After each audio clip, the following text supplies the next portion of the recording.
Hey guys, in this video I'm going to show you how you can redeem Crunchyroll code in Discord, right? So right now we are here in Discord server.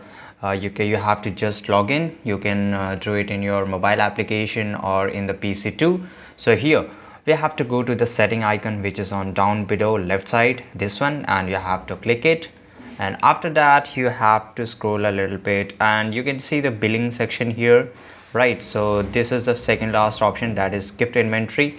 This is a better version. You have to click on this and here you can see it, right? So here in this place you have to enter 12-digit code, right? So just enter the code and after that you have to click on redeem. So after clicking on redeem you will able to use the Crunchyroll code in the Discord server. So this is it guys. I hope you found this video really useful. If you did like this video right now, subscribe our channel. See you in the next video. Till that time, take care. Goodbye.